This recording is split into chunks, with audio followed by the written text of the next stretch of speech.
Shalom, selamat sore Bapak Ibu Saudara. Bapak Ibu Saudara semua hebat, luar biasa. Ya, Pak Prasojo nggih, dalam kondisi hujan tetap hadir untuk beribadah datang kepada Tuhan. Saya percaya, saya yakin semuanya bukan karena kuat dan gagah kita, amin. Tetapi karena Tuhan yang memberikan kekuatan kepada kita, sehingga kita mampu dan mengalahkan kedagingan kita untuk kita datang kepada Tuhan. Sebuah ayat dalam firman Tuhan yang disampaikan oleh Rasul Paulus dalam Galatia pasal 2 di sana dikatakan, namun aku hidup tetapi bukan lagi aku sendiri yang hidup, melainkan Kristus yang hidup di dalam aku, dan hidupku yang kuhidupi sekarang di dalam daging adalah hidup oleh iman dalam Anak Allah yang mengasihi aku dan menyerahkan dirinya untuk aku. Bapak Ibu Saudara, sedikit kesaksian yang ingin saya sampaikan kepada Bapak Ibu Saudara semua. Kira-kira 2 minggu yang lalu, jadi setelah minggu pertama itu Pak Erik itu kondisinya itu sering lemes. Kemudian saya bilang, ayo cek darah, karena di rumah itu ada alatnya, jadi bisa cek gula, kolesterol, asam urat, kemudian tensi juga bisa, ada alatnya. Kemudian Pak Erik mulai ngecek tensinya, ngecek gula, ngecek ini dan sebagainya, semuanya normal.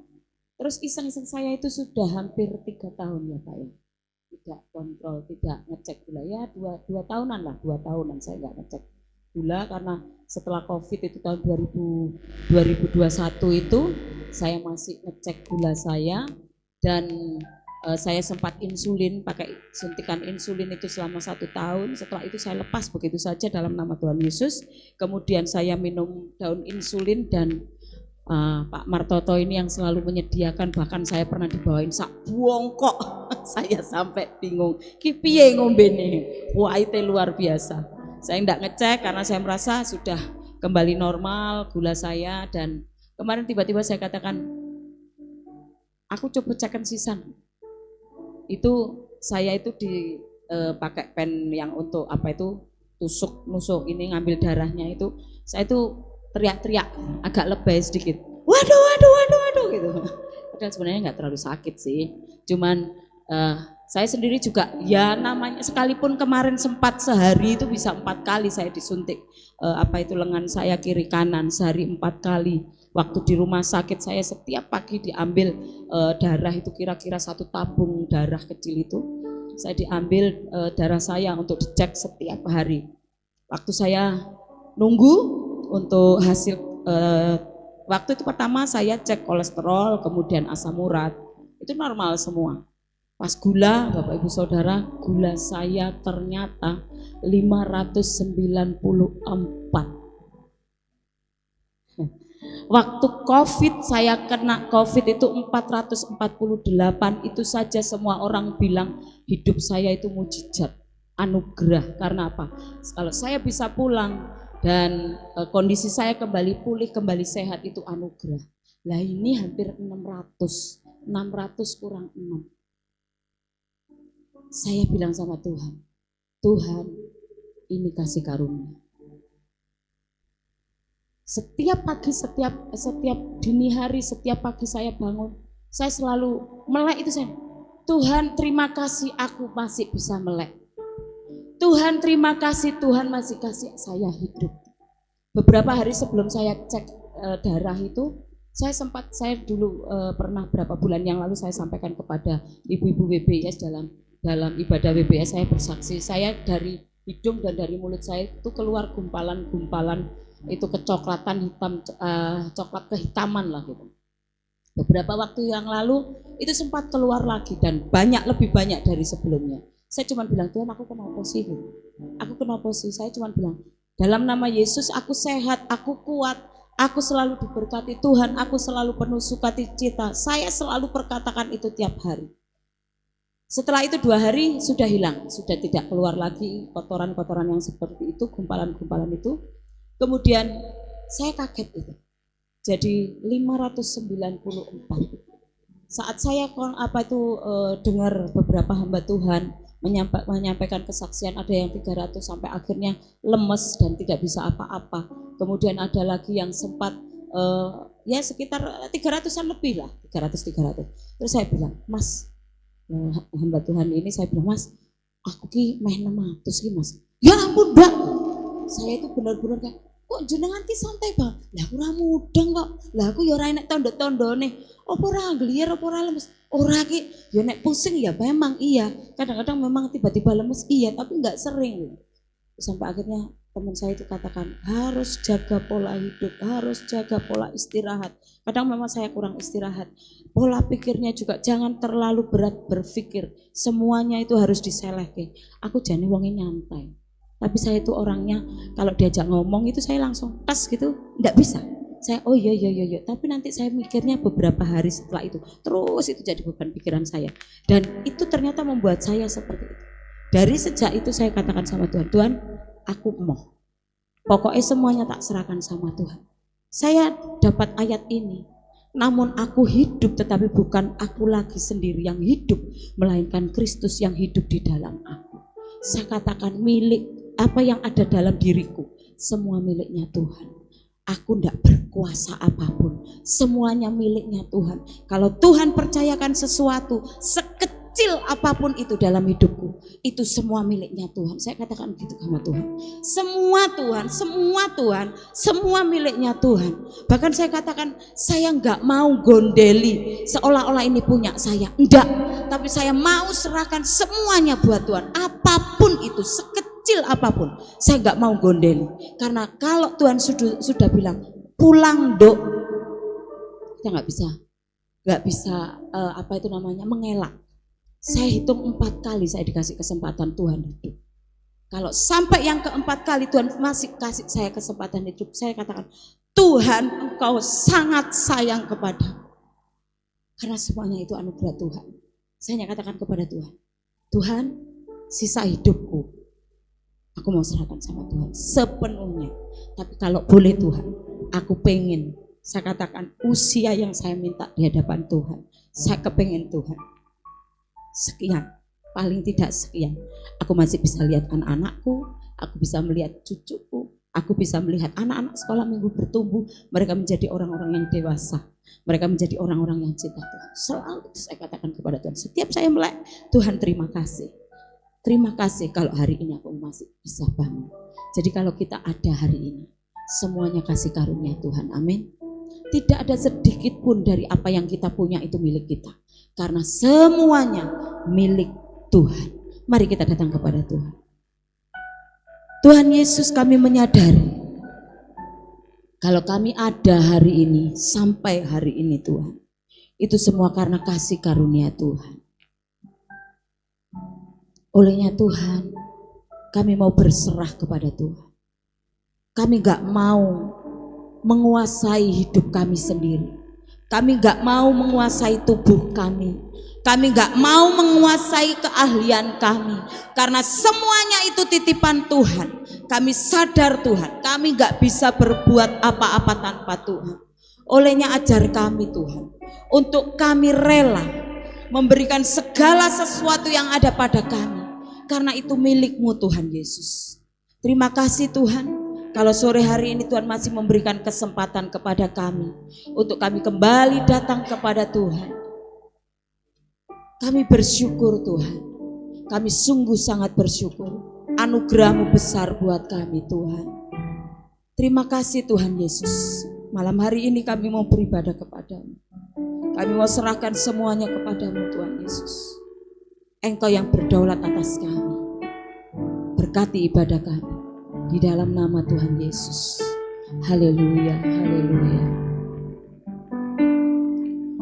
Ku hidup karena anugerah-Mu.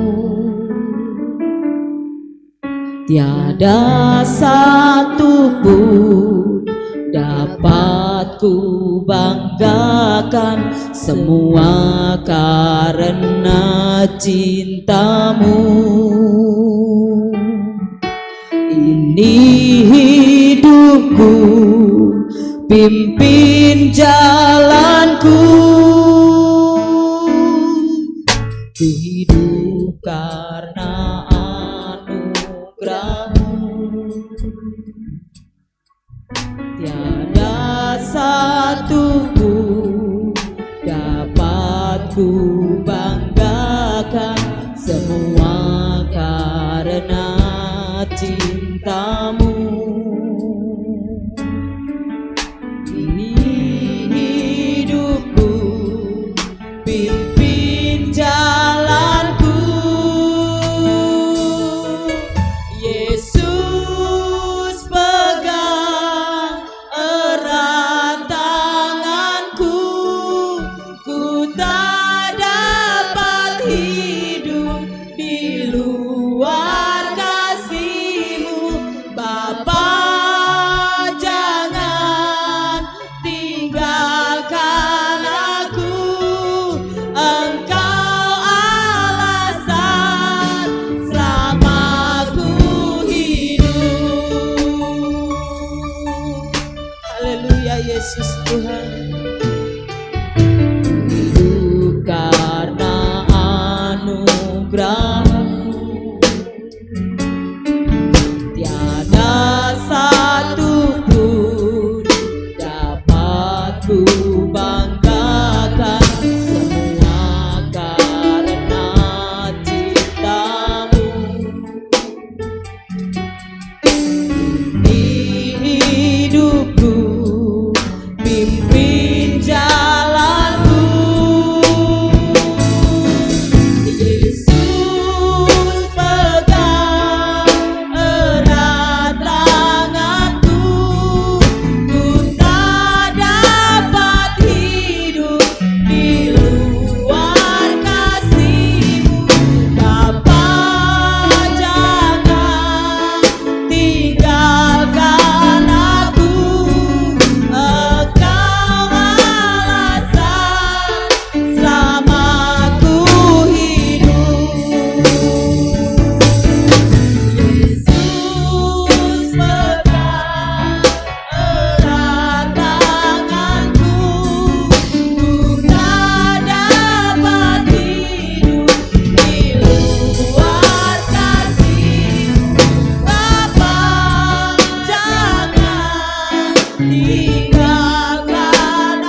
ada di dalam kehidupan kami, Yesus. Engkau sangat baik, Engkau sangat baik Tuhan. Kami bersyukur, kami memuji nama-Mu Yesus. Haleluya, haleluya, haleluya, haleluya, haleluya, haleluya, haleluya, haleluya, haleluya. Engkau sangat baik buat kami Tuhan. Sekalipun kami harus melalui proses hidup kami, namun kalau kami ada hari ini, itu berarti cerita Tuhan belum selesai atas kami. Olehnya Tuhan, kami mau terus bersyukur dan bergantung kepada Tuhan saja. Engkaulah andalan kami Tuhan, Engkaulah kekuatan kami Tuhan. Terima kasih, terima kasih, terima kasih Tuhan Yesus.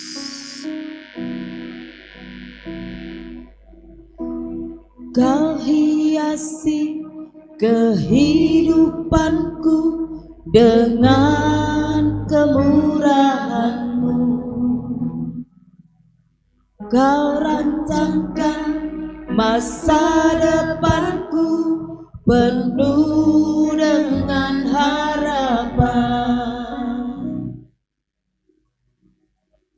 Aku ada saat ini, semuanya karena kasih-Mu. Aku hidup hari ini, semua berkat kemurahan-Mu. Terima kasih Yesus, Engkau sangat baik, teramat baik bagiku. Terima kasih Tuhan Yesus, kami bersyukur karena Engkau baik buat kami. Kau hiasi kehidupanku dengan kemurahan-Mu. Kau rancangkan masa depanku penuh dengan harapan. Amin Tuhan.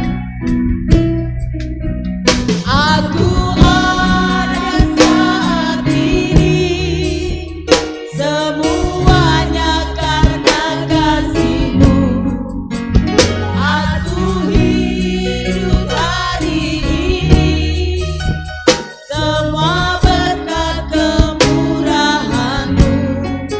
Terima kasih Yesus, Engkau sangat baik, teramat baik. Aku ada saat ini, semuanya karena kasih-Mu. Aku hidup hari ini, semua berkat kemurahan-Mu. Terima kasih Yesus, Engkau sangat baik, teramat baik. Aku ada saat ini. Saudara kita semua bangkit berdiri. Haleluya. Kami hanya bisa bersyukur kepada-Mu Tuhan. Kami ada hari ini karena cerita-Mu belum selesai dengan kami Tuhan. Amin Tuhan Yesus. Terima kasih Yesus, Engkau sangat baik. Lagi katakan,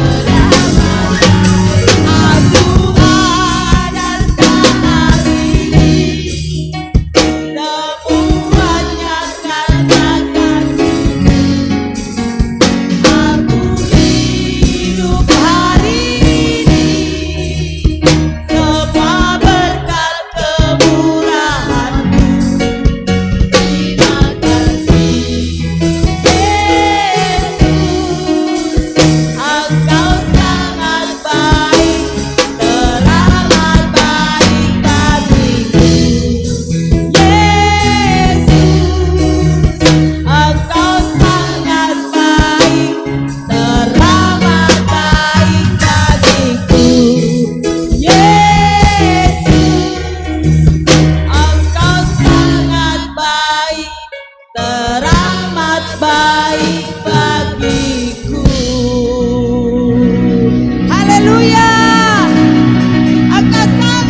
selesainya Tuhan.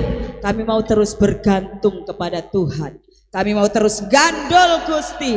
Kami tidak mau lepas dari tangan-Mu dalam nama Tuhan Yesus. Haleluya. Amin. Gandol Gusti.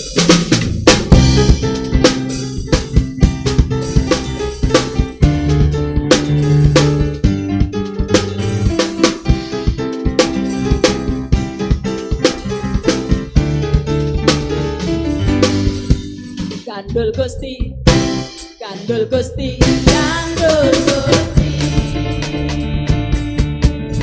Saben dina rina wengi gandul Gusti. Gandul Gusti, gandul Gusti, gandul Gusti. Saben dina rina wengi gandul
kalau kita senantiasa gandol Gusti.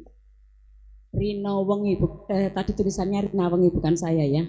Rino wengi, setiap saat siang maupun malam kita terus berharap, terus berserah kepada Tuhan. Apapun yang Tuhan mau kerjakan dalam hidup kita, percayalah semuanya indah bagi kita. Kita bisa katakan suka-sukamu Tuhan. Haleluya.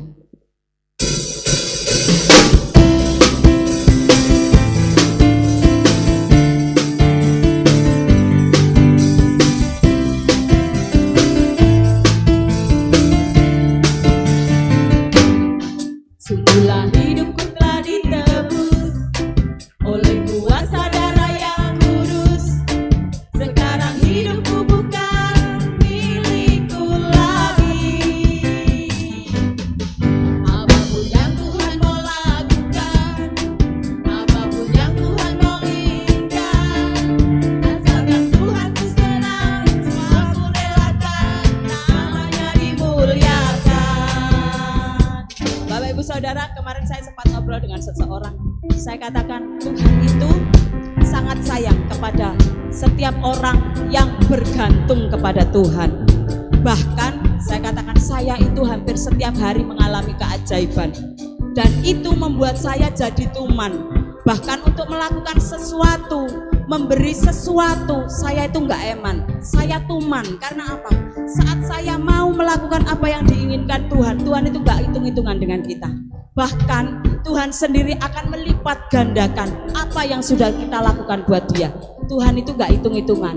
Nah, kalau kita juga sebagai anaknya Tuhan, kita harusnya juga nggak hitung-hitungan. Waktu, tenaga, pikiran, harta, atau apapun yang dalam diri kita, kalau Tuhan katakan, aku mau, kita katakan, aku relakan Tuhan. Haleluya. Sandang bangkit berdiri kembali. Sungguhlah hidupku tadi terus oleh kuasa darah yang kudus. Sekarang hidupku bukan milikku lagi. Apapun yang Tuhan mau lakukan, monggo Tuhan. Apapun yang Tuhan mau beri, haleluya. Tuhan ku senang, semua ku relakan, namanya dimuliakan lagi. Sungguhlah hidupku telah ditebus oleh kuasa darah yang kudus. Sekarang hidupku bukan milikku lagi. Apapun yang Tuhan mau lakukan, amin. Apapun yang Tuhan mau inginkan, asalkan Tuhan ku senang, semua ku relakan, namanya dimuliakan. Mari katakan, suka-sukamu Tuhan, suka-sukamu Tuhan, suka-sukamu Tuhan, suka-sukamu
suka-sukamu Tuhan saja, karena Engkau sangat baik buat kami. Terserah Tuhan mau lakukan apa kepada kami. Kami mau berserah, kami rela Tuhan, karena cinta Tuhan yang besar atas kami. Kami kagum akan Engkau Tuhan. Kami bersyukur, kami mengenal Engkau Tuhan Yesus. Cintamu besar atas kami. Kami kagum akan cintamu Tuhan Yesus. Terima kasih Tuhan, terima kasih, terima kasih, terima kasih Yesus. Haleluya, haleluya, haleluya, haleluya Yesus.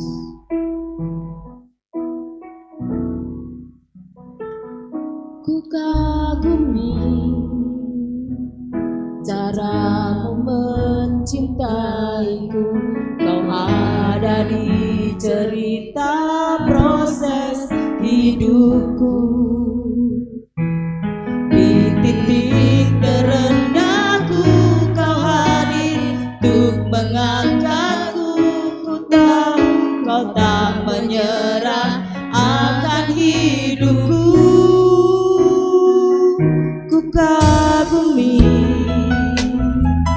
Caramu mencintaiku, kau ada di cerita proses hidupku.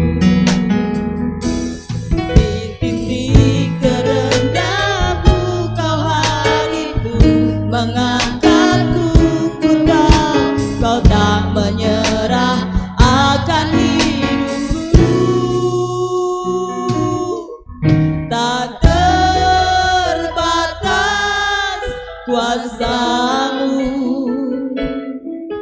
tak terduga caramu.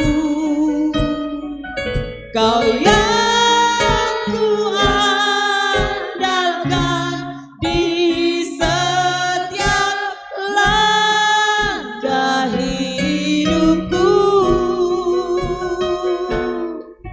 Tak terbatas kasihmu, tak terduga jalanmu. Kau yang ku percaya di segala musim hidupku. Kami hanya percayakan hidup kami kepadamu Tuhan. Ku kagumi caramu mencintaiku, kau ada di setiap proses hidupku.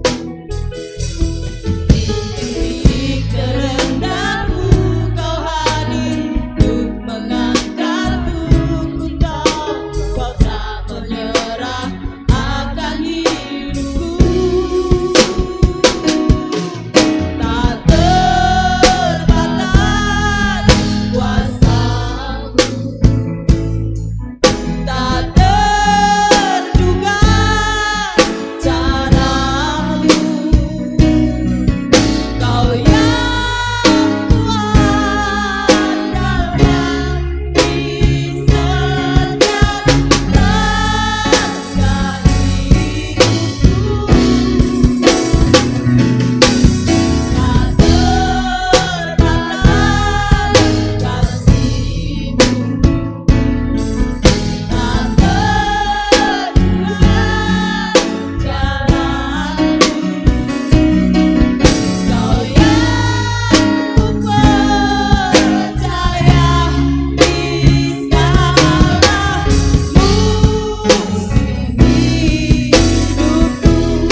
Satu-satunya yang ku andalkan,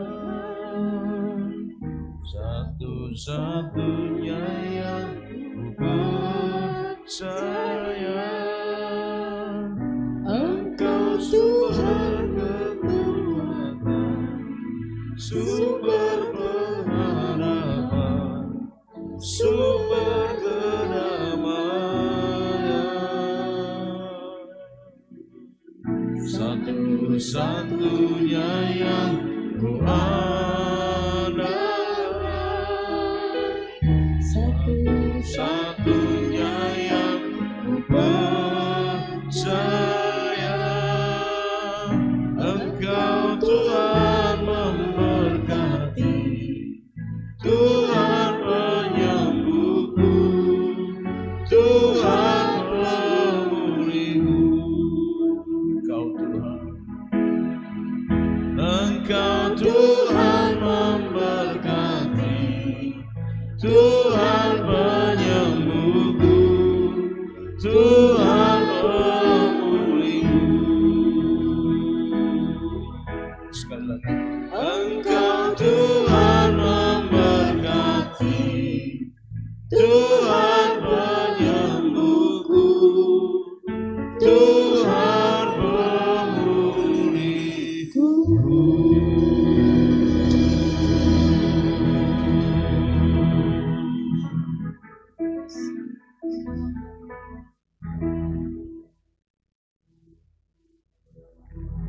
Kami mengakui bahwa hanya Engkau Tuhan yang menjadi sandaran dari setiap kehidupan kami. Hanya Engkau yang menjadi andalan dalam setiap kehidupan kami. Hanya Engkau Tuhan yang menjadi kebanggaan kami. Bahkan Engkaulah yang sanggup menolong kami. Hanya Engkau Tuhan yang sanggup menolong kami. Dan tidak ada pribadi lain yang mampu melakukannya kecuali hanya Engkau saja. Olehnya buat kami selalu dapat mengerti dan memahami bahwa kami perlu Tuhan. Kami sangat membutuhkan Tuhan. Kami sangat memerlukan anugerah dan kemurahan Tuhan di dalam setiap kehidupan kami. Olehnya bukakan kami pengertian pada sore hari ini. Bukakan kepada kami pemahaman untuk kami bisa ngerti apa yang menjadi kerinduan Tuhan, isi hati Tuhan. Dan kiranya Tuhan menjamah serta membajak hati kami saat ini agar setiap kebenaran benih firman yang ditaburkan benar-benar akan jatuh di tanah yang subur sehingga akan bertumbuh, berbuah, menghasilkan buah yang baik dan lebat di hadapan-Mu ya Tuhan. Olehnya Tuhan jamah kami segala apapun Tuhan yang akan mengkontradiksi firman kami, tolak, patahkan, hancurkan di dalam nama Yesus. Setiap apapun Tuhan yang ingin membuat kami tidak percaya firman Tuhan, kami juga patahkan dalam nama Yesus Kristus. Terima kasih Tuhan, biarlah Roh-Mu sendiri yang akan bekerja di tengah-tengah kami pada sore hari ini. Nyatakan isi hati-Mu, kami siap dengar dan lakukan firman-Mu dalam nama Tuhan Yesus Kristus. Haleluya, kita semua yang siap katakan amin. Shalom. Puji Tuhan, kesempatan yang luar biasa yang Tuhan izinkan kepada kita semua sehingga kita sore hari ini dapat berkumpul dan kita beribadah kepadanya. Dan saatnya sama-sama mari kita akan belajar firman Tuhan pada kesempatan sore hari ini. Terambil dari kitab Bilangan pasal 20, kita akan belajar dari kisah Musa. Saya merasa perlu menyampaikan ini kepada kita semua karena mengingat hari-hari ini Bapak Ibu Saudara ada begitu banyak gereja Tuhan yang mulai berjalan menurut kacamata saya dan bahasa saya, mulai berjalan sesuai dengan kehendak hatinya sendiri, gitu ya, sehingga mereka menjadi semacam menyimpang dari kebenaran firman Tuhan, menyimpang dari hal-hal yang dirindukan oleh Tuhan. Oleh sebab itu, pada sore hari ini saya ingin mengajak Bapak Ibu Saudara untuk kita boleh belajar sama-sama dari kisah Musa yang tertulis dalam Bilangan 20 ayat 2 sampai dengan yang kelima, tetapi nanti ada ayat-ayat yang lain yang akan kita baca juga. Tetapi untuk pertama, saya ingin mengajak Bapak Ibu Saudara untuk membaca ayat ini. Silakan Bapak Ibu Saudara menyimak dengan baik, saya akan membacakan kebenaran firman Tuhan sore hari ini. Pada suatu kali ketika tidak ada air bagi umat itu, berkumpullah mereka mengerumuni Musa dan Harun, dan bertengkarlah bangsa itu dengan Musa. Perhatikan, yang bertengkar itu Musa dan bangsa Israel, pemimpin dengan umat Tuhan. Katanya, sekiranya kami mati binasa pada waktu saudara-saudara kami mati binasa di hadapan Tuhan, mengapa kamu membawa jemaah Tuhan ke padang gurun ini, supaya kami dan ternak kami mati di situ? Mengapa kamu memimpin kami keluar dari Mesir untuk membawa kami ke tempat celaka ini, yang bukan tempat menabur, tanpa pohon ara, anggur, dan delima, bahkan air minum pun tidak ada? Sampai di situ dulu pembacaan kita.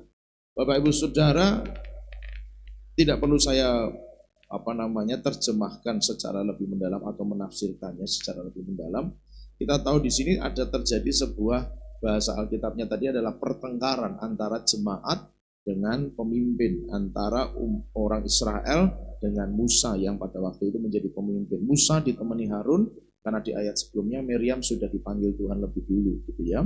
Nah, jadi tinggal dua orang nih pemimpinnya, Musa dan Harun. Lalu berantem karena apa? Tidak ada air minum yang mereka temukan.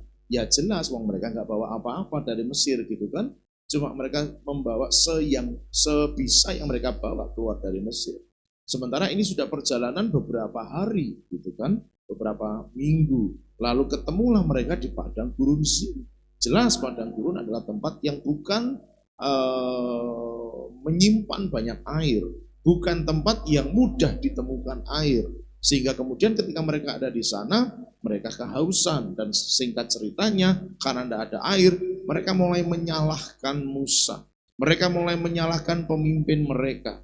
Mereka bertengkar, tapi isi dari pertengkaran itu adalah mereka, orang Israel, mulai menyalahkan Musa sebagai penyebab dari penderitaan yang mereka alami. Bapak Ibu Saudara yang dikasihi Tuhan, perhatikanlah bahwa kata-kata yang diucapkan oleh bangsa Israel kepada Musa itu bukan kata-kata yang hormat menurut saya.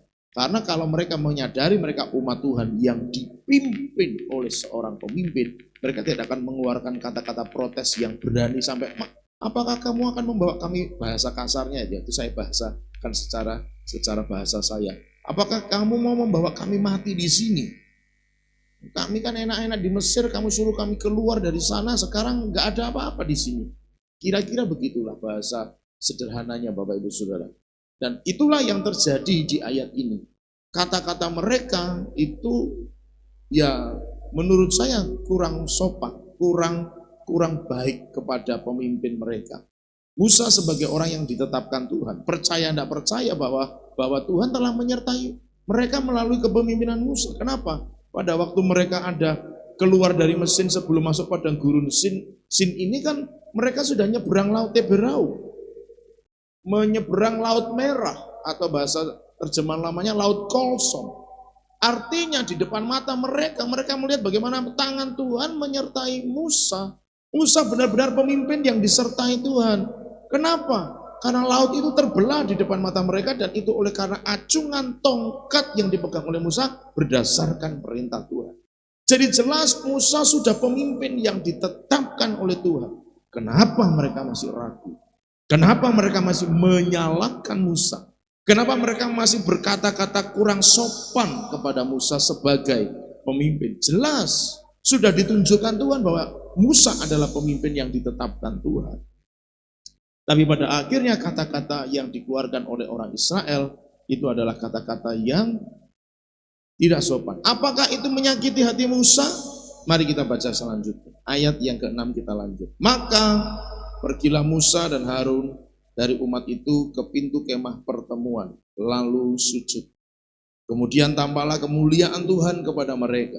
Tuhan berfirman kepada Musa, ambillah tongkatmu itu dan engkau dan Harun, kakakmu harus menyuruh umat itu berkumpul. Katakanlah di depan mata mereka kepada bukit batu itu supaya diberinya air. Demikianlah engkau mengeluarkan air dari bukit batu itu bagi mereka dan memberi minum umat itu serta ternaknya. Sampai di situ dulu Bapak Ibu Saudara.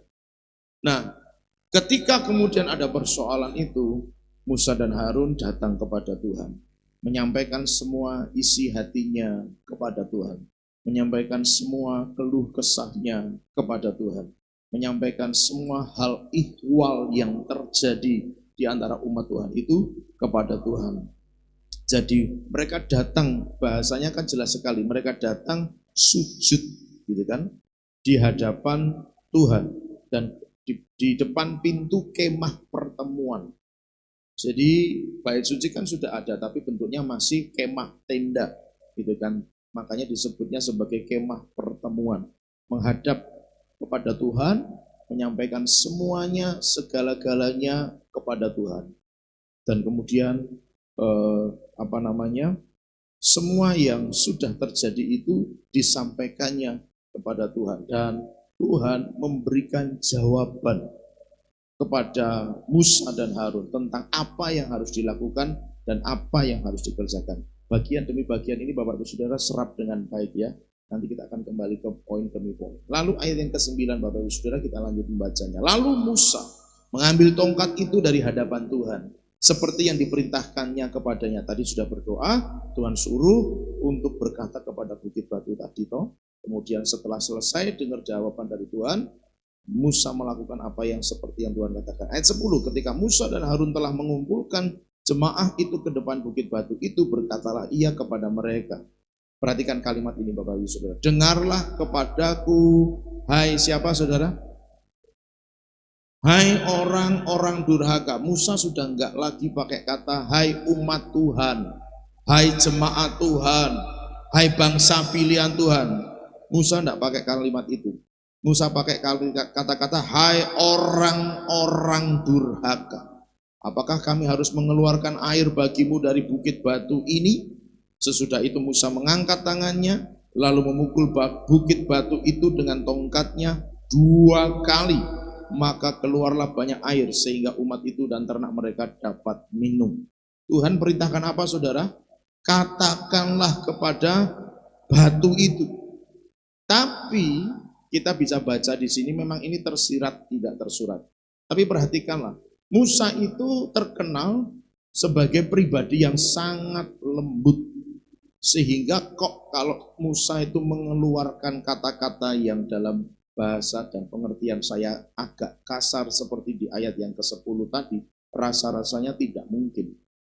Jadi saya kemudian menyimpulkan bahwa Musa mulai terganggu suasana hatinya, gitu ya, sehingga kemudian tidak hanya Tuhan yang jengkel, ya, Musa ikut jengkel. Nanti kita akan baca di ayat yang lain atau di kitab yang lain. Ini dicatat kembali Bapak Ibu Saudara. Nah, Tuhan jadi bahasa manusianya jengkel, Musa ikut jengkel. Suasana hatinya sudah mulai berubah, sehingga kemudian dia mulai mungkin sebut saja emosi, mungkin sebut saja marah barangkali, tetapi faktanya adalah bahwa Tuhan perintahkan untuk berkata, Musa melakukan secara memukul batu itu 2 kali, tidak hanya sekali, 2 kali. Jadi ada unsur kejengkelan, unsur gitu kira-kira seperti itu Bapak Ibu Saudara yang terjadi pada Musa, sehingga akhirnya Musa memukul batu itu. Efeknya didengar Tuhan enggak? Dampaknya tetap didengar Tuhan? Tetap saudara. Maksudnya begini, bahwa Israel butuh air, prosesnya kita hilangkan dulu, akhirnya tetap mendapat air, gitu kan? Mereka minta air, Tuhan kasih air. Itu nanti jadi penting Bapak Ibu Saudara. Tapi mari kita akan pelajari lebih dulu. Begini, ketika orang Israel mulai bersungut-sungut, Musa mulai merasa terganggu hatinya. Suasana hatinya menjadi tidak nyaman. suasana hatinya mulai mungkin marah, jengkel. Dan kemudian akhirnya dia memang tetap menuruti dalam tanda kutip perintah Tuhan. Bahwa dari batu yang diperintahkan Tuhan untuk Musa berkata, itu keluar air. Tetap dari perihal yang sama. Batu yang keluar air. Batu yang sama mengeluarkan air. Tetapi ada sedikit pembelokan kebenaran menurut saya. Bahasa saya begitu. Adalah bahwa Tuhan memerintahkan berkata dan Musa memukul. Tuhan memerintahkan berkata, tetapi Musa memukul. Sama-sama tetap menghasilkan air dari gunung batu yang sama yang sudah ditunjuk Tuhan. Jadi Bapak Ibu Saudara yang dikasihi Tuhan, begini, ada sebuah proses. Nah, kemudian saya mulai mencoba untuk membawa kepada kita semua. Perhatikan kata-kata orang Israel. Kata-kata yang tidak baik, kata-kata yang negatif, kata-kata yang tidak sopan diucapkan. Kata-kata yang dalam bahasa saya, kata-kata yang pahit diucapkan. Itu menyebabkan pahit juga pada hati Musa. Maka ketika hati Musa mulai jengkel, mulai marah, mulai emosi, mulai pahit, maka keluarnya juga pahit. Dengarlah hai orang-orang durhaka. Itu kan kata-kata yang juga nggak bagus kan saudara. Itu kan kata-kata yang negatif kan saudara. Jadi kemudian hasilnya keluarlah hal yang pahit. Ketika hati mulai pahit, yang keluar jadinya pahit. Tindakannya jadi keliru. Tindakannya jadi pahit. Bukan berkata, tapi malah mukul. Itu sesuatu efek dari proses yang terjadi pada seorang manusia. Nah, Bapak Ibu Saudara, kita belajar begini. Yang pertama adalah jaga perkataan. Jaga perkataan supaya tidak menimbulkan hal-hal yang pahit kepada orang lain. Gitu ya. Tadi yang saya singgung di awal adalah bahwa gereja Tuhan hari-hari ini saya merasakan seperti mulai kehilangan kebenarannya gitu. Mereka tidak mencoba untuk gereja Tuhan mulai tidak mencoba untuk memperbaiki, memperbaharui kata-kata mereka. Mereka mengeluarkan kalimat sesuka hati mereka. Kalau Bapak Ibu Saudara yang mengikuti media sosial, banyak orang-orang, bahkan maaf bicara tokoh-tokoh Kristen, sebut saja orang-orang yang ya terkenal sebagai hamba Tuhan, justru kadang mengeluarkan kalimat-kalimat yang tidak baik, tidak benar. Kita bicara nggak kebenaran sih sebenarnya gitu ya. Cuma maksudnya caranya ngomong kadang-kadang jadi nggak sopan, jadi kasar, jadi penuh dengan kejengkelan. Mungkin kontennya, isinya memang benar, tapi cara ngomongnya jadi salah. Mungkin isinya betul, tapi sikap dalam menyampaikannya itu mengandung unsur memahitkan hati orang lain, memahitkan keadaan orang lain. Nah, ini yang perlu dijaga Bapak Ibu Saudara. Nah, dalam kerangka kita menjadi sebuah keluarga, saya sebut atau saya mengingatkan kembali kita ini keluarga. Katakan sama-sama keluarga. Ya, kasih tahu kanan kiri, katakan begini, kau keluargaku. Amin. Amin. Amin. Saya berharap Bapak Ibu Saudara ngerti kenapa kita ngasih nama CSK Family. Gitu ya. Jadi ini keluarga CSK. Nah, saudara ngerti yang namanya keluarga itu ya namanya keluarga. Ada yang warnanya merah, ada yang warnanya kuning. Tidak bisa dipaksakan untuk jadi satu warna semuanya. Walau dididik dalam pendidikan yang sama, walau diajar cara yang sama, karena masing-masing anak, masing-masing orang tetap punya style yang berbeda, punya panggilan yang berbeda, punya talenta karunia yang berbeda. Sehingga warnanya akan menjadi tetap berbeda. Yang satu kuning, merah, hijau, dan seterusnya Bapak Ibu Saudara. Dan warna ini tidak bisa dipaksakan untuk jadi sama. Maka hati-hati ketika mungkin hati kita pahit karena situasi pergaulan kita, pertemanan kita, komunikasi kita itu kadang-kadang mungkin menyebabkan kita pahit. Tapi yang keluar kiranya jangan memahitkan orang lain. Yang sepakat katakan amin. Maka jaga bahasa kita ketika ngomong sama orang lain. jaga bahasa kita ketika kita berkata-kata di media sosial juga. Apalagi terlebih-lebih kalau itu ngomongnya di media sosial. Kenapa? Itu bahasa tanpa suara kan saudara.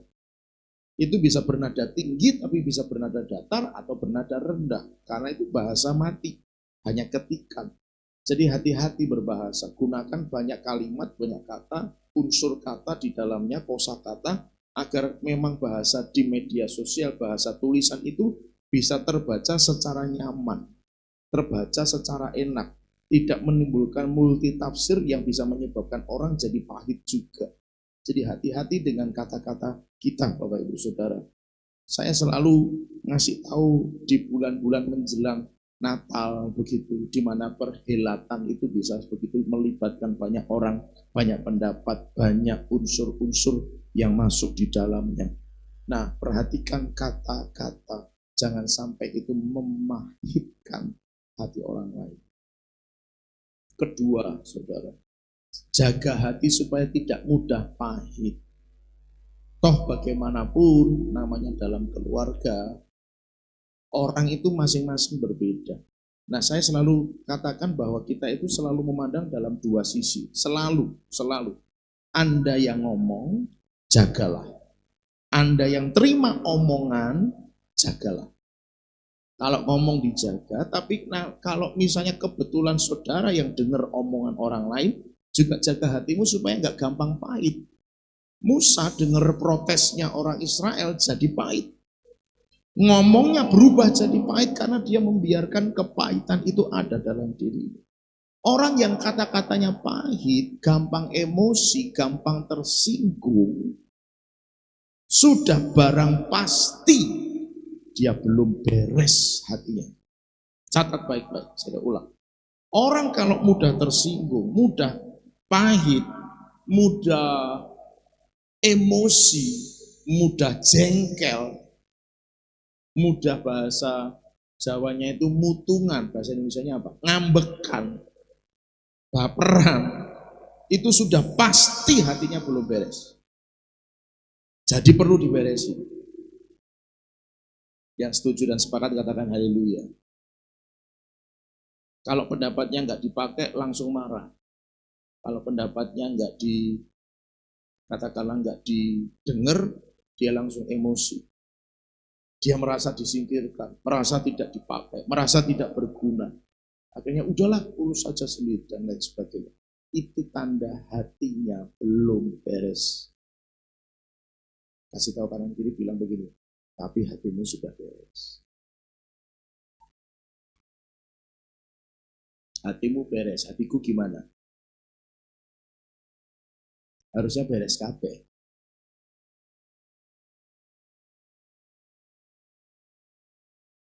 Amin. Jadi selalu dua sisi ya, Anda subjek orang yang ngomong atau Anda objek orang yang terima omongan. Selalu lihat itu. Kalau Anda yang ngomong, jaga omongan. Kalau Anda yang terima omongan, jangan gampang pahit. Halo, kita keluarga ini selalu punya beda pendapat, katakan amin. Tapi beda pendapat itu untuk saling melengkapi. Jangan dianggap itu untuk menjatuhkan. Atau jangan dianggap itu menyingkirkan. Kalau ada perasaan itu bukan Anda. Orang itu hatinya pasti belum beres. Nah pertanyaannya, orang itu ikut Tuhan berapa tahun? 30 tahun. Dengar khotbahnya berapa kali? Setahun 54 kali minggu. Kalikan 30 tahun dia ikut Yesus. Sudah berapa kali dia dengar firman? Masa ya sebanyak itu tidak ada perubahan dari sejak dia ikut Yesus sampai dengan 30 tahun kemudian hatinya masih gampang tersinggung, baperan, ngambekan, hello, kasih tahu kanan kiri, tapi itu bukan kamu. Mungkin aku sih gitu ya. Enggak. Dalam nama Yesus semuanya disingkirkan dari CSK Family.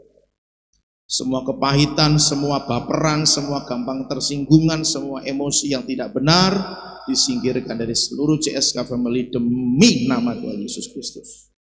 Jadi Bapak Ibu Saudara pahami, gini, kita ini kan tubuh Kristus ya bahasanya. Kalau toh pun kita di dalam CSK Family ini sudah tidak apa-apa, biasa semuanya, sudah bagus. Kita akan tetap bersinggungan dengan tubuh Kristus di luar sana. Dan jelas di luar sana tidak sama dengan warna kita yang sepakat katakan haleluya. Jelas warna mereka nggak akan sama dengan kita lah. Waktu itu tidak kita siapkan, kemudian kita ketemu dengan tubuh Kristus yang di luar sana, lah ini kan bahaya. Padahal konteksnya selalu nggak mungkin tidak bicara bangun kota. Karena ada ayatnya, usahakanlah kesejahteraan kota. Maka dimanapun gereja berada, pasti akan ketemu dengan gereja lain. Sebut saja gereja lain yang dimaksud adalah merek gereja lain, aliran gereja lain. Yang jelas tidak sama cara ibadahnya dengan kita. Tapi kemudian apakah kita akan merasa lebih baik atau jadi baperan ketika kita ketemu dengan mereka? Enggak boleh. Kalau kita ketemu dengan mereka ya perkataan kita harus baik. Kalau mereka ngomongin soal kita, masa GPS sekarang hanya tuh kalau penyembahan 2 jam gitu kan? Ya udah nggak usah baperan, nggak usah gampang tersinggung. Yang sepakat dengan saya katakan haleluya. Kita pasti akan ketemu dengan tubuh Kristus yang lain Bapak Ibu Saudara. Dan itu nggak boleh terjadi. Sebagai subjek sekali lagi perkataan kita harus baik, membangun, jangan yang nadanya bahasa saya itu sengol. Gitu. Saudara tahu ya sengol ya. Saya tidak tahu dalam terjemahan bahasa Indonesia yang baku bagaimana. Sengol. Tolong carikan kamus. Jadi bahasanya nggak bagus lah. Menyinggung lah. Bernada tinggi lah. Itu bahasa. Kalau sebagai subjek begitu, sebagai objek nih yang nerima kata-kata, jangan gampang baperan. Perhatikan ayat yang kita baca. Begitu hatinya mulai pahit, dibiarkan pahit, keluarnya pahit. Omongannya jadi pahit, nyakitin orang lain. Bahasa Jawanya nyelekit, kita sidik alus, neng menyakitkan. Itu tanda belum beres hidupnya Bapak Ibu Saudara. Kan ya aneh kan? 15 tahun ikut Yesus, sekian kali dengar khotbah, hidupnya tidak berubah. Lalu hai kemana aja? Itu kan, ngapain aja di gereja? Gitu Bapak Ibu Saudara. Lalu kalau sudah hatinya pahit, dibiarkan pahit, keluarnya jadi pahit, perhatikan, tindakan juga pahit. Tindakannya pahit, actionnya juga jadi pahit. Yang lainnya sedang kerja bakti, dia pulang. Itu kan tindakan yang pahit kan saudara. Yang lainnya kerja itu ya apa yang ada dikerjakan. Dia pilih kerjaan yang ringan-ringan saja yang kira-kira cuma butuh waktu sebentar. Itu tindakan yang pahit tuh. Tanda hatinya belum beres. Milih kerjaan yang gampang, milih kerjaan yang ringan, milih kerjaan yang cepat selesai. Saya selalu bilang kepada CSK Family, belajar Bapak, dimanapun sudah berada supaya jadi berkat. Karena ada ayatnya. Kalau kamu dimintai jalan 1 mil, berjalanlah berapa? 2 mil. Orang minta kita 1, kasih 2. Itu spirit yang excellent, semangat yang bagus. Mau nggak jadi pelaku firman? Dimintai bantuan untuk melakukan 1 hal, lakukan 2 hal. Gitu loh saudara. Minta tolong sapuin ya, sapu dan pel sekaligus. Itu loh saudara. Minta tolong betulin genteng ya, betulin dan cat sekaligus. Gitu kan saudara. Ya itu hanya dalam contoh saja. Artinya kalau orang minta kamu 1, lakukan 2 bersama dengan dia. Itu semangatnya. Jadi Bapak Ibu Saudara mulai paham ya. Itu semuanya kebenaran firman Tuhan. Jangan hanya enaknya aja. Saya itu dapat cerita dari gereja lain. Jadi saudara nggak usah perlu tersinggung dengan omongan saya. Cuma ada yang ada di antara yang begitu ya bertobat saja kan gitu kan. Tinggal begitu. Tapi saya ngomong cerita dari gereja lain. Gembalanya cerita kepada saya. Jadi kalau kegiatan-kegiatan bersama entah ada ketempatan fellowship misalnya begitu. Kemudian perayaan-perayaan begitu. Ada orang tuh yang karakternya pahit, saudara. Kelakuannya pahit. Gitu ya. Kelakuan pahit itu gimana yang tadi saya sebutkan, tapi tidak dalam pengertian yang persis sama. Jadi kalau pas rapat, gitu ya saudara ya, usul. Kalau pas usul nggak diterima ngambek saudara. Tapi begitu konsumsinya sisa, bawa plastik paling besar. Tapi itu gereja lain loh, sekali lagi loh ya, saya ngomong jujur, itu gereja lain. Cuma kalau ada di antara saudara yang begitu ya bertobat. Kan gitu.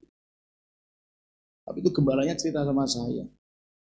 Dan itu kan menimbulkan kepahitan di antara teman-teman mereka. Di antara rekan-rekan segereja mereka, dia itu kan menimbulkan persoalan. Begitu orang itu datang, saudara, ini gembalanya cerita, begitu orang ini datang, semuanya langsung diam. Kan jadi tidak enak tuh, masa punya keluarga suasananya kayak begitu.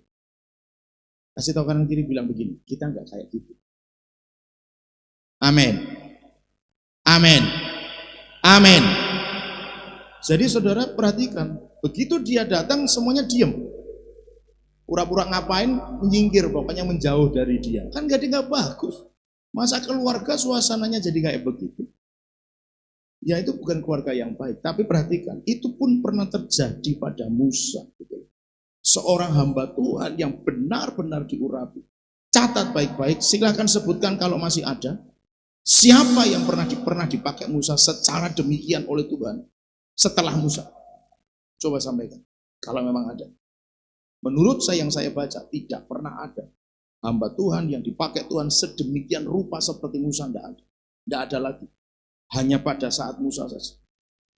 Yosua memang pernah semacam membelah gitu kan, Sungai Yordan, tapi kan kalau Musa kan laut. Tapi itu bukan oleh karena Yosua, tetapi perintah Tuhan, imam pengangkut tabut suruh berjalan duluan. Waktu yang manggul di depan nginjek air Sungai Yordan, baru air itu bersih. Yosua yang meneruskan perjalanan Musa pun tidak melakukan mujizat yang sama seperti yang pernah Tuhan lakukan melalui Musa. Tapi maksud saya belajar kita bahwa hamba Tuhan sehebat Musa yang seperti itu, yang kalau ngomong sama Tuhan itu Alkitab nulis berhadapan muka dengan muka loh saudara.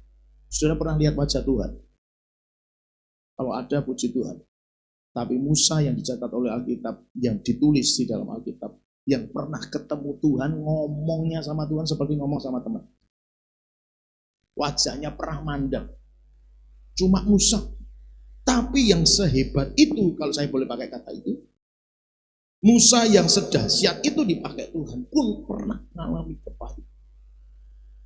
Karena perkataan orang lain. Betapa kata-kata itu dahsyat. Yakobus menulis lidah itu kecil. Bagian dari tubuh itu kecil. Tapi dia seperti api yang kecil yang bisa membakar hutan yang sangat luas. Jadi hati-hati dengan perkataan, tapi juga jaga hati kalau terima perkataan. Oke lah, anggap saja ya sudahlah. Bahasa kita kan punya pepatah kan saudara. Sing waras, saudara nggak waras kan? Sing waras, ngalah. Coba tanyain kanan kiri, kamu waras kan?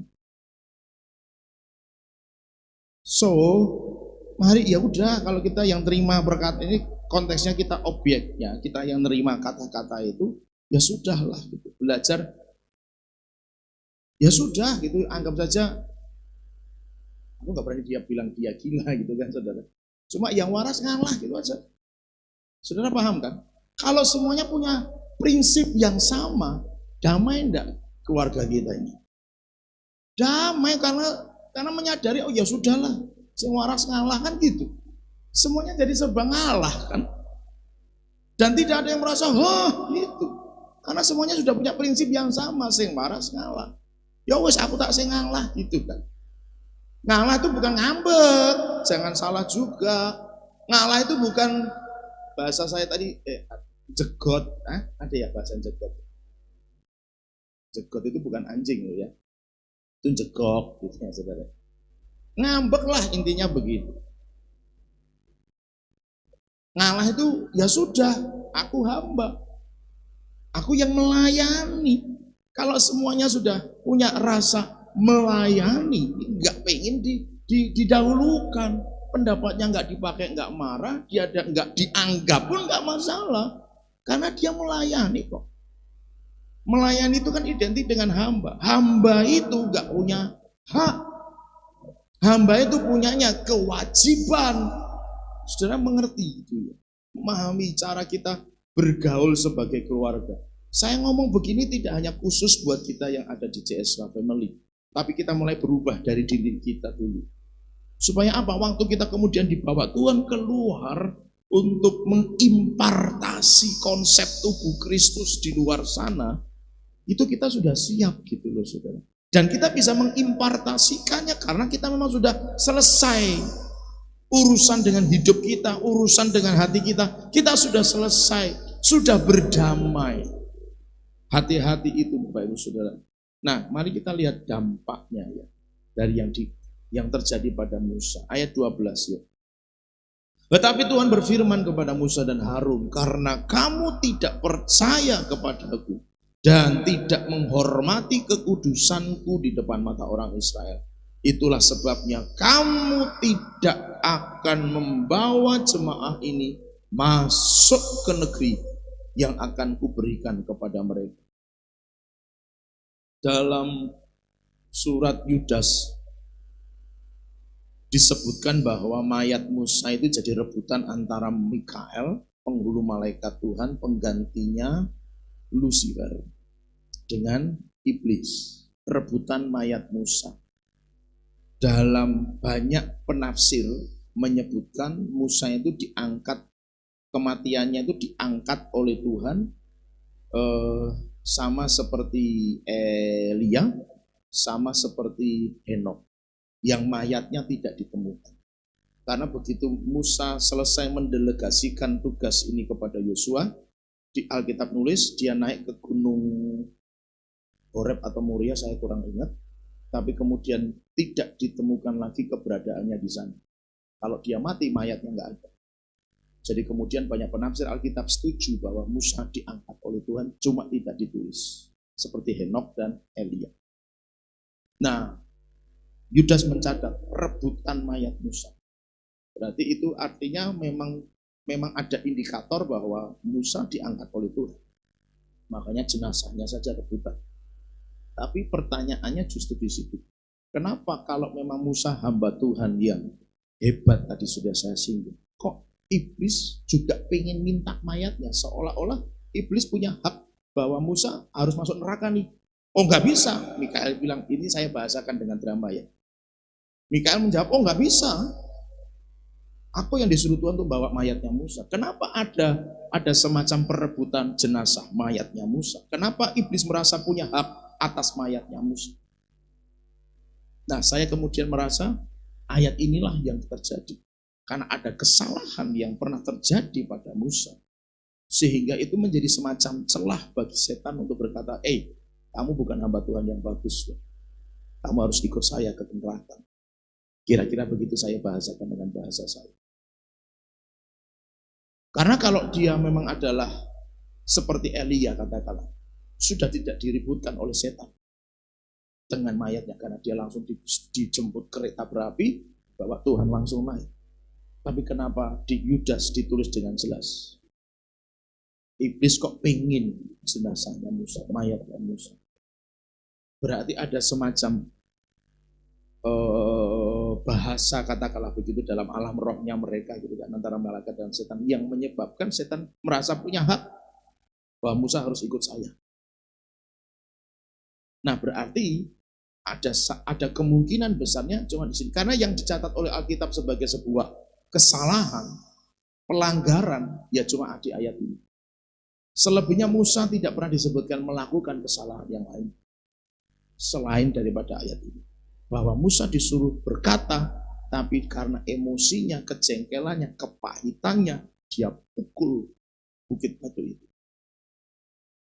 Nah Bapak Ibu Saudara yang dikasihi Tuhan, Apa dampak dari hal yang terjadi pada Musa adalah janji batal. Janji batal. Padahal kita percaya. Dan Alkitab pasti jelas sangat menulis. Tuhan bukanlah pribadi manusia yang kalau berjanji bisa mengingkarinya. Bukan. Tuhan tidak pernah mengingkari janjinya. Tidak pernah. Katakan amin. Kalau dia berjanji pasti ditepati. Katakan amin. Tapi dari sini kita belajar. Tuhan bisa batalkan janji. Bukan tidak ditepati. Dibatalkan terima janjinya. Karena apa? Kesalahan. Karena kepahitan. Sebagai penegasan saja, kasih tahu kanan kiri, diingatkan lagi, katakan begini, jangan pahit. Amin.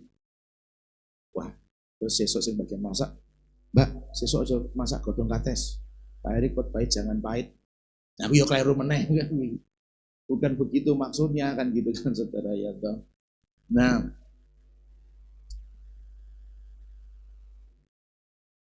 apa tadi? Oh iya. Jadi dampak dari yang terjadi pada suasana hati, kemudian mempengaruhi perkataan yang berbuahkan tindakan yang pahit, adalah janji itu dibatalkan oleh Tuhan. Betapa mengerikannya kalau janji itu dibatalkan. Saudara terima, saudara dijanjiin sama Tuhan. Alkitab tuliskan, Tuhan berjanji kamu akan diberkati Tuhan, katakan amin.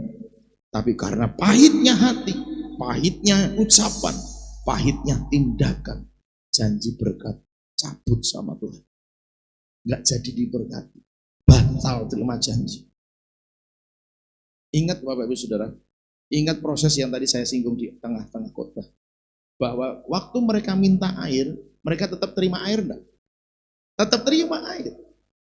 Tapi proses di tengah-tengah yang saya bahasakan sebagai kekeliruan, kesalahan, dosa bahkan, maka itu menyebabkan batal terima janji. Masalah diberkati dalam konteks, oke, aku tetap butuh air, terima air. Tetap terima itu saudara. Tapi proses di tengah yang pahit ini akan bisa membatalkan janji Tuhan yang lain. Janji Tuhan kepada Musa, kamu tak suruh pimpin Israel masuk ke negeri yang kujanjikan. Kan gitu janjinya Tuhan di awal. Tapi karena kesalahan itu Tuhan berkata, sorry, kamu gak jadi mimpin mereka masuk. Tapi soal kebutuhan mereka air tetap dikasih sama Tuhan. Jadi berulang kali saya sudah bilang, berkat yang kita terima secara jasmani, bisa makan enak, bisa tidur dengan nyenyak, bisa punya fasilitas ini dan itu, bukan ukuran bahwa kita tetap berkenan kepada Tuhan. Yang sepakat katakan haleluya. Jadi terima janji yang di situ tetap, tapi janji yang lain bisa dibatalkan oleh Tuhan. Jadi Bapak Ibu Saudara, ternyata pahitnya hati, pahitnya ucapan, yang mempengaruhi juga pahitnya tindakan, itu bisa membatalkan janji Tuhan. Mau berbisnis nih misalnya, saudara,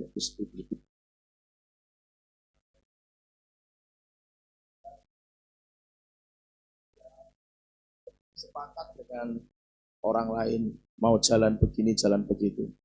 Tinggal besok, kesepakatan itu akan terjadi. Tiba-tiba besok paginya telepon, Pak nggak jadi, Bu nggak jadi, Mbak Rasito. Anda tahu, mungkin, saya berkata tetap mungkin karena saya nggak ngerti yang pasti bagaimana. Mungkin saja itu terjadi karena pembatalan janji. Tuhan sudah siapin, tiba-tiba jadi batal. Coba cek ke dalam, mungkin masih ada kepahitan, pahit yang diucapkannya, pahit yang di dalamnya, atau pahit yang tindakannya. Maaf Bapak Ibu Saudara, tapi indikator-indikatornya bisa begitu banyak. Tadi ucapan-ucapan yang menyakitkan, menyalahkan selalu keadaan dan orang lain, menyalahkan situasi dan kondisi yang ada dalam hidupnya. itu tanda bahwa dirinya masih pahit. Ditambah tadi yang saya katakan, tidak terima dengan perlakuan orang lain kepadanya. Itu belum beres. Maka Bapak Ibu Saudara, jika mungkin ada di antara kita yang seperti itu, yuk kita beresin sama-sama. Mumpung Tuhan belum datang, katakan amin. Mumpung Tuhan belum datang. Saya coba tutup dengan Mazmur 106. Ini hanya menegaskan apa yang terjadi di bilangan 20 itu saja Bapak Ibu Saudara. Itu dicatat ulang dalam Mazmur 106. Saya ngomongnya 160 bukan? 106. 106 ayat 32, 33. Ayat 32, 33. Mereka menggusarkan dia dekat air Meribah. Dianya di huruf besar. Jadi omongan mereka yang negatif itu membuat Tuhan jadi gusar juga tuh. Saudara catat baik-baik ya Bapak Ibu Saudara.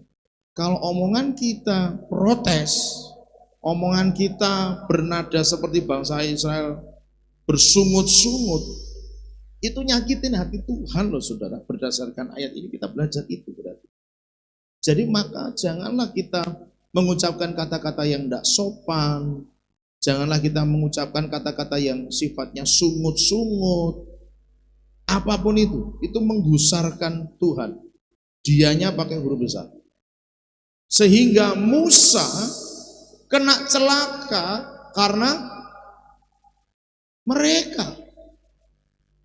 Jadi peristiwa bilangan 20 yang kita pelajari tadi, perbuatan Israel mencelakakan Musa. Jangan sampai itu justru terjadi pada saudara dan saya, katakan amin. Perbuatan kita mencelakakan orang lain. Jangan sampai, itu bahaya, ngeri sekali. 33, sebab mereka Israel memahitkan hatinya, hati Musa. Sehingga ia, Musa, teledor dengan kata-katanya. Hai orang-orang durhaka, ya, itu kan sudah kelihatan sekali kalau dia marah, jengkel, pahit. Hai orang-orang durhaka. Jadi Bapak Ibu Saudara, ini memberikan penegasan. Jadi dampak dari sebuah kepahitan, sebut saja begitu supaya gampang dan lebih singkat.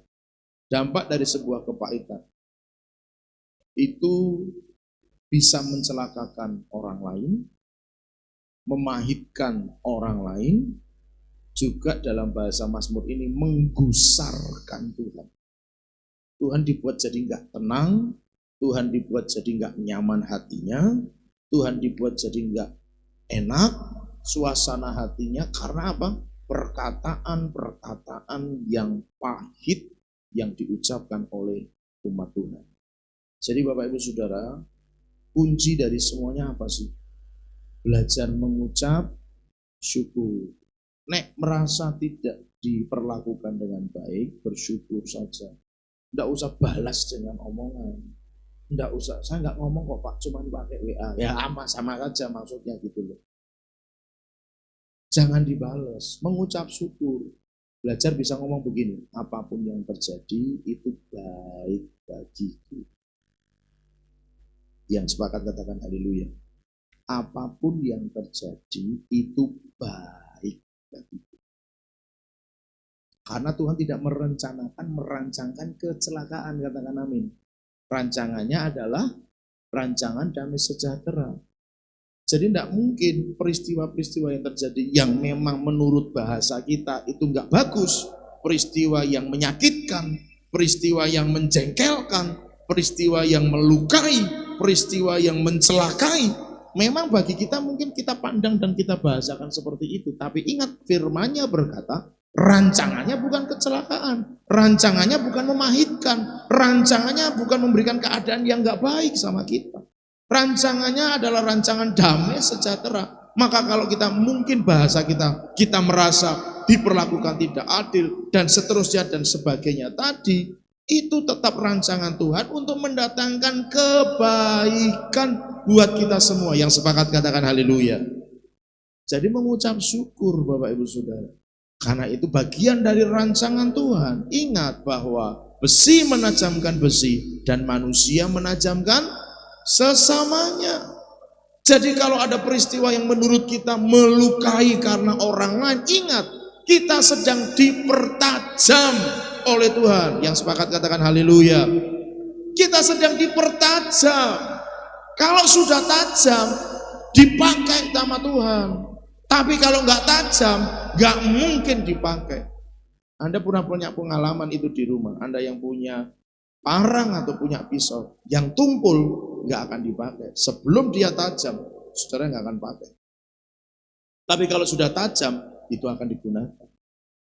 Makanya kenapa orang yang punya senjata tajam itu, sabit kah, parang kah, pisau kah, mereka harus asah supaya tajam. Kenapa? Karena fungsinya harus tajam. Dia difungsikan kalau tajam. Kalau nggak tajam, tidak berfungsi. Maka Bapak Ibu Saudara harus kita belajar mengucap syukur. Kalau memang orang sedang dipakai misalnya mungkin untuk menghantam hati kita, bersyukur karena kita sedang dipertajam oleh Tuhan. Mulai hari ini maafkan kalau mungkin ada. Saya berharap tidak ada. Tapi kalau mungkin ada Bapak Ibu Saudara yang masih gampang baper, gampang ngambek, gampang nyerah, gampang putus asa, gampang tersinggung, gampang pahit, gampang emosi, gampang marah, atau milik yang enaknya sendiri dan lain sebagainya. Mari bertobat sama-sama. Termasuk saya juga harus terus bertobat di hadapan Tuhan. Tapi saya mengajak Bapak Ibu Saudara, ayo bertobat sama-sama. Supaya apa? Kita bisa dipakai Tuhan lebih besar, lebih banyak dari yang sekarang. Katakan amin. Karena kita nggak mudah pahit, Bapak Ibu Saudara. Ingat ya, Wahyu itu nulisnya gini loh. Nanti ada anak-anak yang nyerahin orang tuanya ke antikristus. Ada anak-anak yang nyerahin, ada orang tua yang nyerahin anaknya, ada anak yang nyerahin orang tuanya. Ketika kondisi itu mungkin tidak sepenuhnya berarti letterless begitu ya. Tapi intinya itu keluarga yang justru malah bahasa Jawanya makake kita gitu. Nah, ketika situasi itu mungkin terjadi, bukankah itu artinya kita harus siap dengan segala macam kebenaran firman Tuhan yang sudah kita terima? Belajar mengucap syukur, belajar sabar, belajar mengasihi apapun konsekuensinya, resikonya, dampaknya, belajar mengampuni tanpa batas. Bukankah semua di situ praktek firman-Nya? Katakan amin. Kalau kondisi masuk dalam kitab Wahyu tadi, yang keluarga sendiri justru yang menjerumuskan kita. Bukankah kalau kita jadi pahit, kita malah justru gagal terima janji? Kan? Makanya jangan pernah bisa jadi pahit. Minta Tuhan. Yang kedua, tadi kan saya bilang mengucap syukur. Yang kedua, minta Tuhan supaya terus tinggal dalam hidup kita. Kalau kita minta Dia, Roh Kudus tinggal, Tuhan Yesus tinggal, Bapa di surga tinggal dalam hidup kita senantiasa. Bukankah hati kita akan penuh dengan damai sejahtera? Katakan amin. Karena Dia yang tinggal. Tadi Bu Gembala sudah sampaikan di awal, hidupku bukannya aku lagi, melainkan Kristus yang diam. Kalau Kristus yang diam, Dia yang menguasai hati kita. Kalau kita jengkel, bukan Kristus lagi yang menguasai kita. Itu setan, Bapak Ibu Saudara. Kasih tahu kanan kiri, itu setan. Ada yang sungkan ngomong setan ya. Tapi serius, maaf. Tapi itu serius, Pak. Saya ngomongnya serius, teman. Kalau mulai ada kejengkelan, kemarahan, gitu kan, ketersinggungan dan seterusnya teman-teman yang lain gitu ya. Itu namanya perbuatan setan. Alkitab menuliskan Galatia pasal 5 itu. Perbuatan daging itu bla bla bla bla bla bla bla bla. Baca banyak sekali soal. Jadi itu perbuatan setan. Maka jangan mau ngikutin suara setan. Aku marah. Jengkel aku, emosi, gak terima aku. Bikin status. Gitu kan, bales lewat WA, marah di situ. Jangan Bapak Ibu Saudara, redam kemarahanmu. Supaya engkau jadi pribadi yang tidak batal terima janji. Katakan amin. Tetap terima janji. Kenapa? Jaga hati, jaga omongan, jaga sikap. Begitu batal, begitu kita pahit, ya kita bakal terima janji. Bapak Ibu Saudara yang kasih Tuhan. Jadi semuanya tetap proses ya. Semuanya tetap proses, maksudnya nggak bisa instan begitu, ya Tuhan aku berdoa langsung berubah. Dan semuanya tetap butuh proses kan Bapak Ibu Saudara. Cuman ya ayo dari belajar berproses itu juga jangan dijadikan sebagai, kan saya masih berproses. Ya wajarlah kalau saya masih emosi, ya enggak boleh begitu. Berarti dia tahu dia emosi, ya salah. Harus dihancurkan emosinya, harus dihancurkan semua hal yang tidak berkenan kepada Tuhan. Maka yang kedua ya minta terus Roh Kudus memenuhi, minta terus Tuhan memenuhi hati kita. Itu tiba-tiba kita akan menjadi orang yang sudah meninggalkan dosa karena semakin dekat dengan Tuhan. Maka Bapak Ibu Saudara maafkan dengan segala kerendahan hati. Mari belajar merendahkan diri untuk kita berubah, merendahkan diri untuk kita belajar terus firman Tuhan, supaya kita jadi pribadi yang menyenangkan hati Tuhan, yang siap menyenangkan hati Tuhan. Katakan amin. Kita datang pada Tuhan.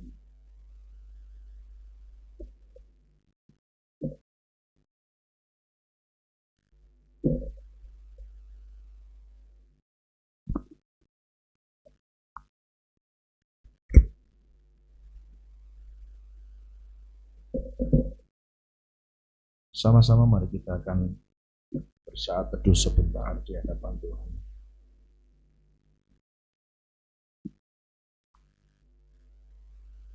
Apapun yang ada dalam kehidupan kita, Bapak Ibu Saudara, percayalah bahwa Tuhan memiliki rancangan yang terbaik. Sekalipun kita menganggapnya sebagai sebuah keadaan yang tidak baik. Tetapi hari ini kita belajar, apapun itu Bapak Ibu Saudara, jangan ikuti yang tidak baiknya. Jangan ikuti yang jeleknya. Jangan ikuti yang negatifnya. Karena semuanya jelas, itu bukan pekerjaan Tuhan dan itu bukan kehendak Tuhan. Kiranya pelajaran tentang Musa ini benar-benar akan menyadarkan kita. Siapa kita? Kita nggak pernah bisa lebih hebat dari Musa. Tetapi kesempatan yang sama diberikan Tuhan kepada saudara dan saya. Untuk kita bisa dipakai oleh Tuhan dan menjadi berkat bagi banyak orang. Olehnya Bapak Ibu Saudara yang dikasihi Tuhan, mari sama-sama kita serahkan hati kita, serahkan hidup kita. Prosesnya masih memang agak harus melewati beberapa langkah. Artinya kalau kita memang belum beres dengan hati kita sendiri, kita belum berdamai dengan diri kita sendiri, ada hal-hal yang perlu kita selidiki lebih dalam, itu prosesnya. Lalu kemudian proses yang berikutnya melepaskan pengampunan bila mungkin kita pernah merasa terlukai, tersakiti, terpahitkan oleh apapun yang dilakukan oleh orang lain kepada kita. Beberapa tahap, beberapa step memang harus tetap kita lalui untuk itu. Tetapi setidaknya hari ini kita belajar bahwa kondisi yang pahit tidak boleh ada dalam hidup kita. Apapun itu, baik perkataan yang memahitkan orang lain atau sikap hati yang menerima secara pahit apa yang dilakukan atau dikatakan oleh orang lain, berdampak pada tindakan yang juga jadi pahit pada akhirnya. Oleh sebab itu, saudara, mari sama-sama kita undang Tuhan supaya Tuhan yang beresin hati kita. Ingatlah bahwa kita milik kesayangannya. Dia membawa kita kepada sebuah situasi suasana yang mungkin buat kita merasa itu tidak nyaman, tidak menyenangkan. Itu bukan karena orang lain yang salah. Itu karena Tuhan membawa kita pada situasi itu untuk mendidik dan mengajar kita agar kita menjadi pribadi yang sesuai dengan kehendaknya. Olehnya malam hari ini Bapak Ibu Saudara, saya mengajak, yuk buka hati buat Tuhan. Buka hati buat Tuhan. Buka hati buat Tuhan.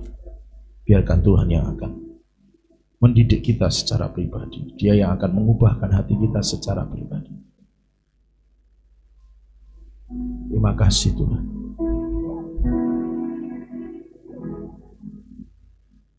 Ku perlu Engkau Yesus, haus jiwaku menantikanmu. Percaya kau penuh pengharapanku, jalanmu. Yesus, hanya Kau yang ku andalkan, melebihi siapapun juga.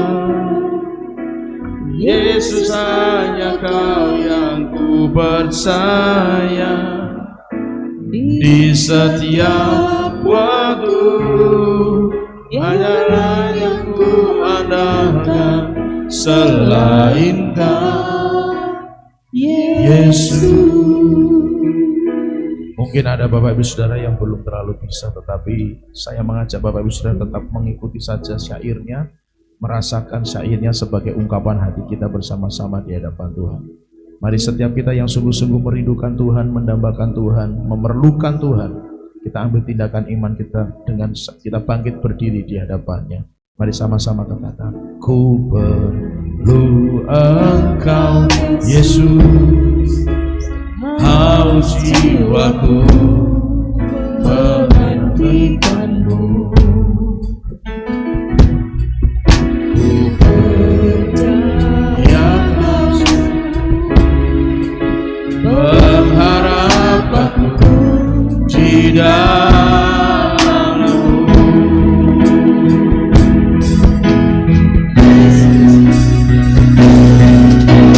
Yesus, hanya Kau yang ku andalkan, melebihi siapapun juga. Yesus, hanya Kau yang ku percaya, di setiap waktu hanyalah yang ku andalkan, selain Kau, Yesus. Lagi katakan bersama dengan segenap hati, ku perlu Engkau Yesus. Ku perlu Engkau Yesus, haus jiwaku menantikanmu. Ku percaya Kau teguh, pengharapanku di dalam-Mu. Yesus, Yesus, hanya Kau yang ku andalkan, melebihi siapapun juga. Yesus, hanya Kau yang ku percaya, di setiap waktu hanya Kau yang ku andalkan, selain Kau. Yesus, hanya Kau yang ku andalkan, melebihi siapapun juga. Yesus, hanya Kau yang ku percaya, setiap waktu tiada lain yang ku andalkan, selain Kau. Yesus, hanya Kau yang ku andalkan, melebihi siapapun juga. Yesus, hanya Kau yang ku percaya, di setiap waktu tiada lain yang ku andalkan, selain Kau. Tiada lain yang ku andalkan, selain Kau. Tiada lain yang ku andalkan, selain Kau. Yesus, mari sembah, haleluya.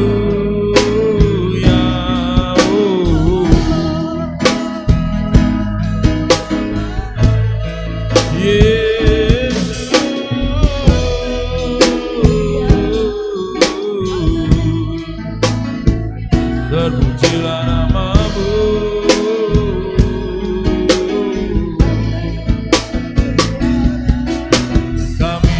perlu Kau Tuhan, kami perlu Kau Tuhan, kami perlu Kau Tuhan. Yesus, kami menantikan, kami mendambakanmu, kami memerlukanmu, Yesus.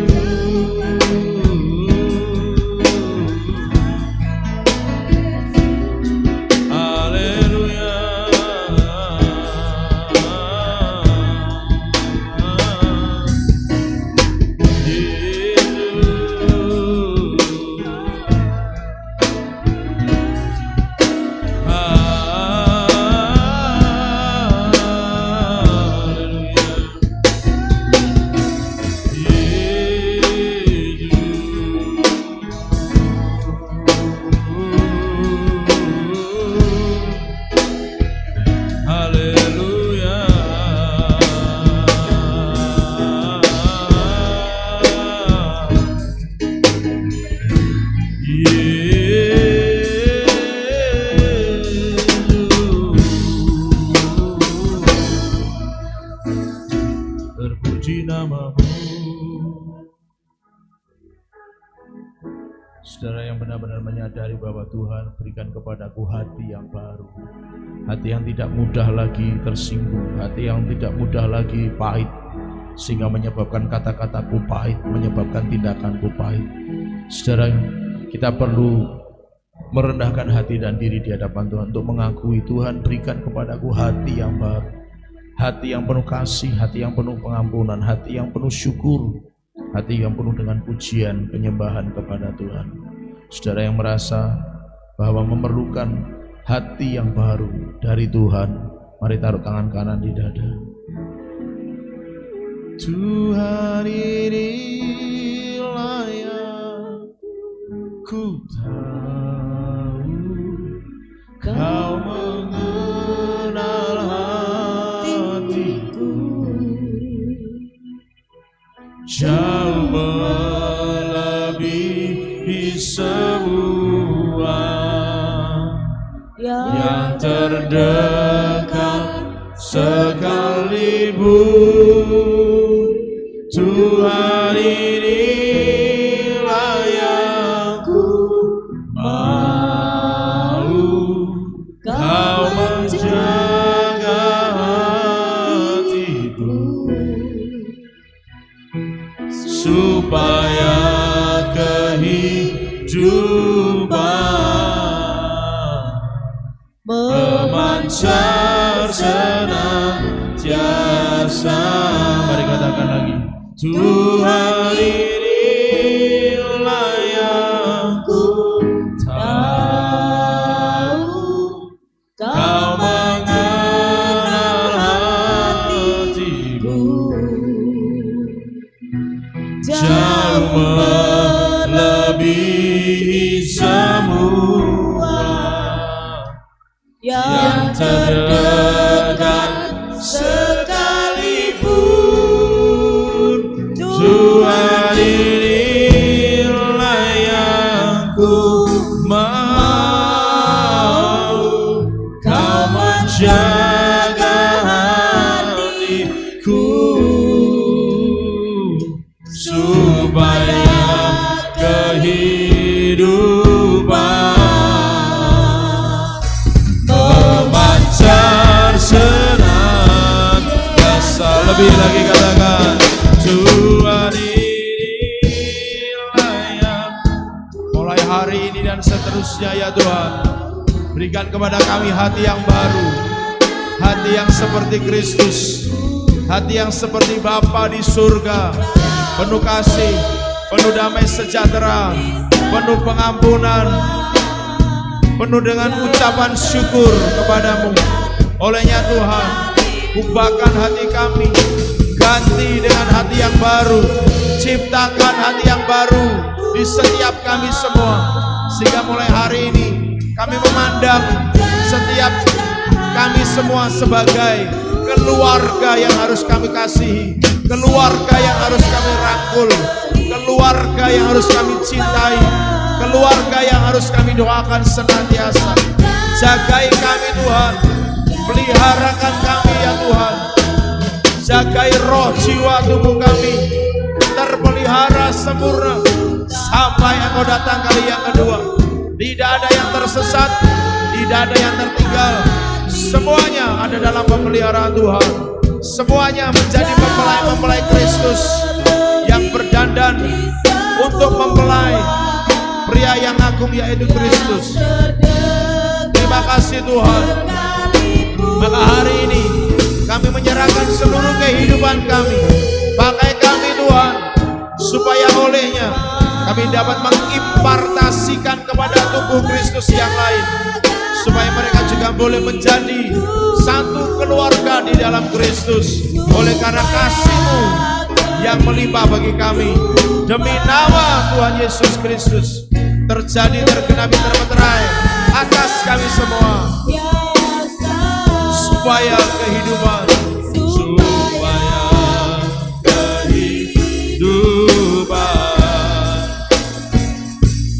memancar senantiasa, supaya kehidupan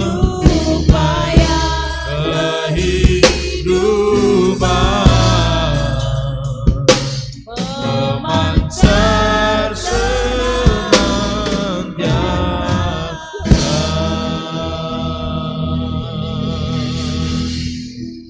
Terima kasih Tuhan.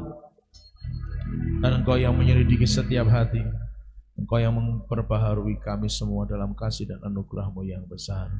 Demi nama Tuhan Yesus Kristus, kami mengucap syukur dan kami berdoa. Haleluya, kita semua yang diberkati katakan amin.